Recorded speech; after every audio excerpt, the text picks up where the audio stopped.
This is Leader Time by FedNet for February 27, 2025. Senate Majority Leader John Thune discussed energy and pending resolutions to rescind Biden administration regulations then pending. The following material is protected by copyright. This week, the Senate has focused on unleashing American energy. As I've said before, our country is facing some serious energy challenges. We need more power, or we face the possibility of a future defined by unreliable and unaffordable energy, which is why President Trump declared an energy emergency on his first day in office to produce more energy, build more infrastructure, and ultimately bring energy prices down. But our Democrat colleagues made it clear yesterday that they don't believe such an emergency exists. The senator from Virginia called it a, quote, sham. Our colleague from New Hampshire said it was, and I quote, an emergency declaration in search of an emergency, end quote. And every Senate Democrat voted to deny the emergency that our country faces. I guess they haven't seen the reports of the precarious state of American energy. Last year, a Washington Post headline read, and I quote, amid explosive demand, America is running out of power, end quote.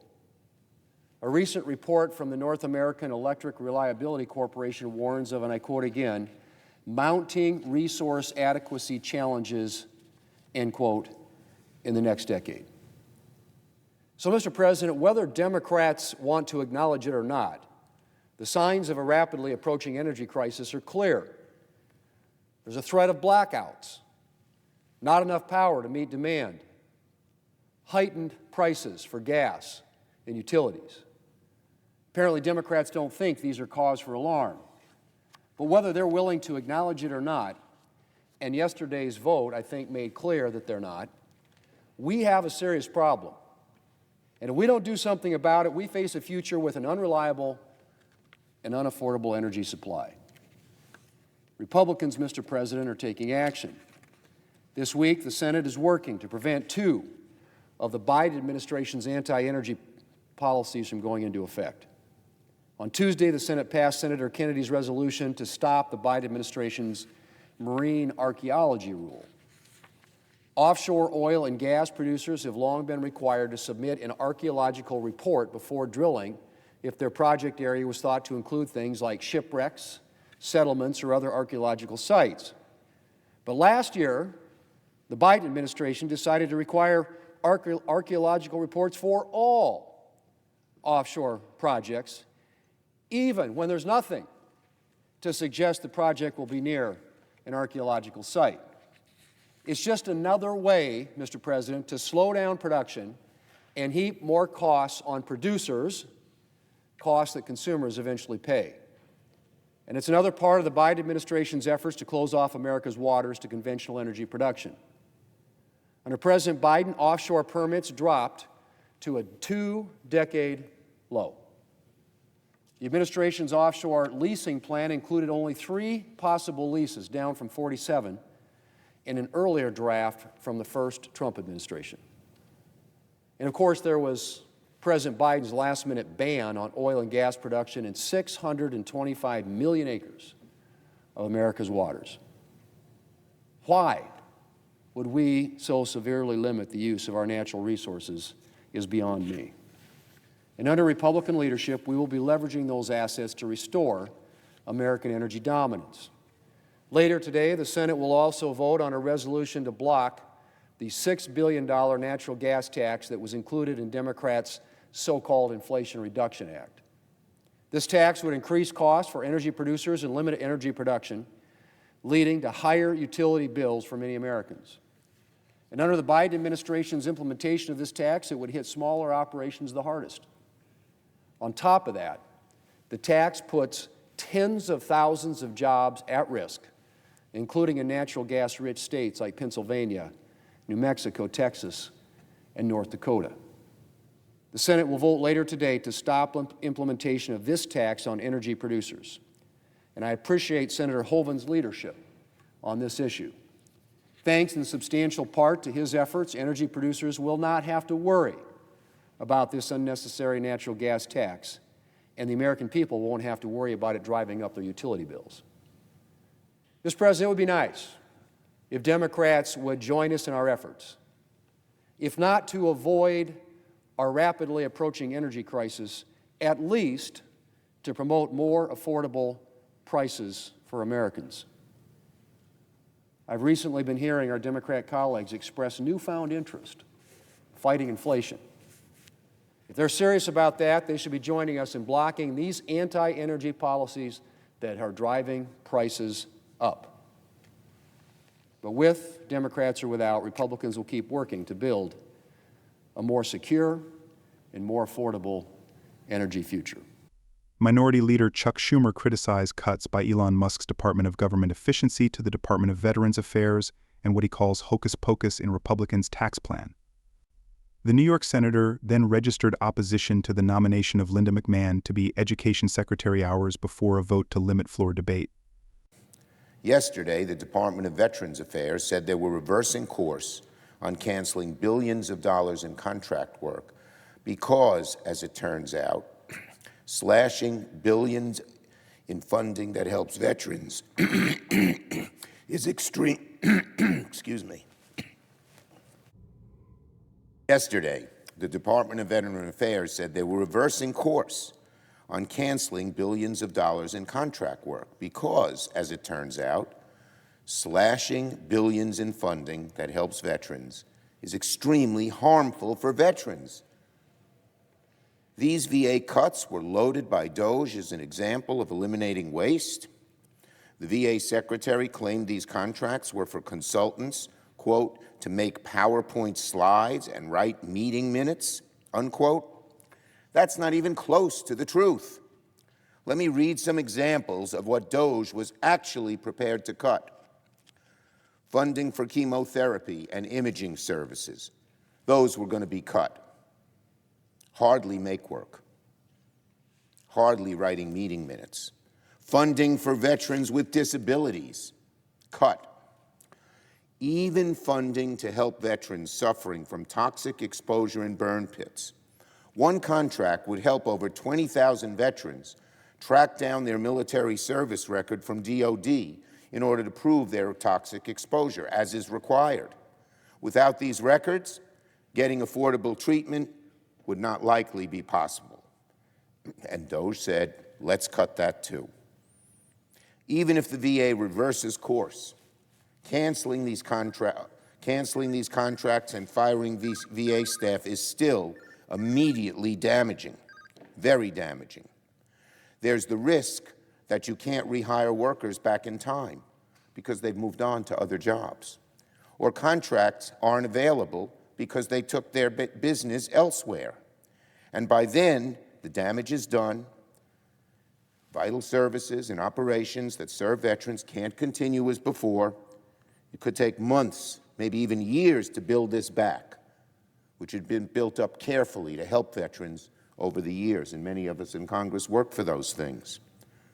So to cut these services and then say, never mind, still ends up being very destructive. Sadly, this is only one example. Yesterday, Elon Musk led his first cabinet meeting of this administration. He admitted that DOJ's approach has led to many erroneous cuts to staff and programs that are not wasteful, but on the contrary, vital. For example, he said, with USAID, one of the things we accidentally canceled was very briefly, was Ebola prevention. Those are his words. Mr. President, are you kidding me? Cutting funds to stop one of the deadliest diseases in the world is reckless, especially when there's an Ebola outbreak in Uganda as we speak, and flights from Kampala leave Kampala every day and go all over the world. When epidemics hit America, they oftentimes begin abroad, and U.S. funding is essential to prevent those diseases from reaching us here at all. I should also note that the claims that Ebola funding is back online are false. Reports are out from last night that 95% of all USAID funding is now being cut. So we're not sure where it all is. Mr. President, What DOGE is doing is not what efficiency looks like. If DOGE actually cares about efficiency and meritocracy, then it's failing in many ways its own test. It would be better to look at these programs, see which might be wasteful, see which are needed, and then make the cuts to the wasteful programs. Not take a meat axe, a blowtorch, call it what you will, cut everything, and then say, we'll restore some of the things that we shouldn't have cut. Because once you make those cuts, it's very hard to put the pieces back together. On Republican taxes. Last month, consumer confidence took its biggest nosedive in 4 years. Biggest nosedive in 4 years. This is how confident consumers, average Americans, feel about the economy. Inflation is trending back up. The price of eggs is sky high. The threat of a trade war looms over our country. And Americans are fearful that things are not going to get any better anytime soon. And what are Republicans doing about all of this? They're trying to cut taxes for billionaires. Trying to cut taxes for billionaires. And make the American people pay for it.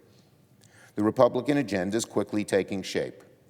Under Donald Trump's Republican Party, billionaires win, American families lose. It doesn't matter if Republicans go with one bill or 2 bills or 50 bills. That's what they're debating right now. Their end game, House and Senate Republicans, has always been cutting taxes for billionaires and forcing American families to pick up the tab.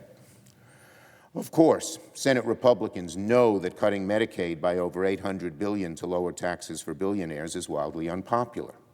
They know that increasing the deficit by up to $5 trillion to help the ultra-rich contradicts everything the so-called party of fiscal responsibility stands for. They say they have to cut all this stuff to reduce the deficit, and then with their tax breaks for billionaires, they increase the deficit, no matter what sleight-of-hand accounting method they use. What are Republicans doing about fiscal responsibility? Are they admitting that their plans would be a disaster for the deficit? Nope. Instead, Senate Republicans are engaged in budgetary hocus-pocus to hide the true costs of their tax cuts for the ultra-rich. And there may be signs that House Republicans are going along. Instead of admitting the truth about the consequences of their plans, they're pursuing a gimmick called current policy baseline, a gimmick if there ever was one, which is essentially an attempt to magically turn $5 trillion of deficit spending into $0 of deficit spending. Well, that can happen and doesn't happen, and the economy will realize it doesn't happen. Any junior high school math student could tell you this is a bunch of bunk. You can't pass $5 trillion to cut taxes for the rich and pretend like it doesn't affect the deficit. The issue isn't complicated. Republicans are trying to hide the true cost of their billionaire tax cuts from the American people. Meanwhile, they're getting ready to eviscerate funding for health care that serves over 80 million Americans, kids, seniors, rural communities. These cuts to Medicaid will dramatically hurt rural America, people with disabilities, and more. And the only people who seem to be opposing this is the hard-right Freedom Caucus, because they seem to really care about the deficit. Let's hope they stay strong for the sake of the economy of this country. Of course, the American people are not going to take these Medicaid cuts lying down. Last night I got on a Zoom. Over 3,000 New Yorkers worried about the attacks from Republicans on health care got on the Zoom. Many more than we expected. But these were rank-and-file folks, health care advocates, union members, and concerned citizens from all walks of life. They were all upset about the cuts to Medicaid and putting those cuts in place in order to give tax breaks for billionaires. It was a great call. It was an energizing call. I urge my colleagues to do the same, as many of them are. It's a stark reminder of what's at stake, but also a reminder that the American people don't like these cuts. We've heard from New Yorkers who are in danger of having their Medicaid coverage taken away if Republicans proceed with their actions on this Zoom of over 3,000 people. But we also talked about taking action. I urged participants to call their members of Congress. I urged them to mobilize online and to organize in their communities. We urged everyone to make their voices heard, like we're seeing in the town hall meetings.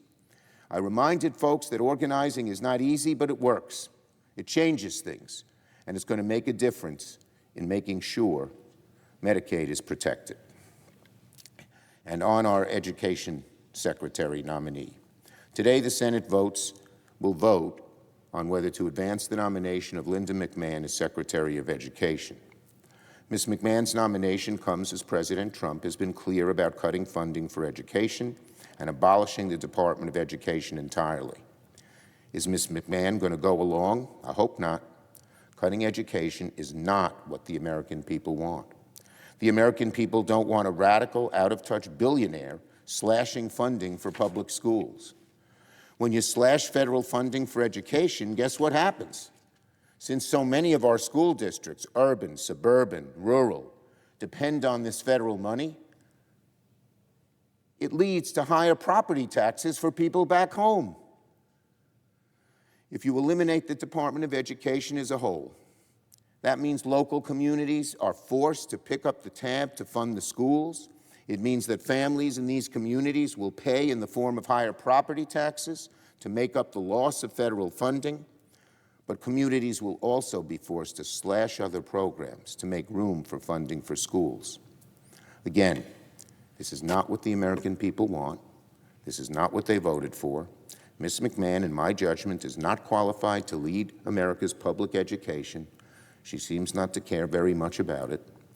But that's precisely why President Trump nominated her. She's the perfect choice to bring our public education system burning to the ground. I yield the floor, note the absence of a quorum. Be sure to tune in at 8:45 p.m. Eastern on Tuesday, March 4th, for President Trump's address to a joint session of Congress on our YouTube channel at FedNet TV. This program is copyrighted by Federal Network, Incorporated, and provided only for informational and educational purposes. Unauthorized reproduction, distribution, or use of this episode without expressed written permission from FedNet is prohibited. Thanks for listening to this FedNet podcast, and be sure to subscribe for more.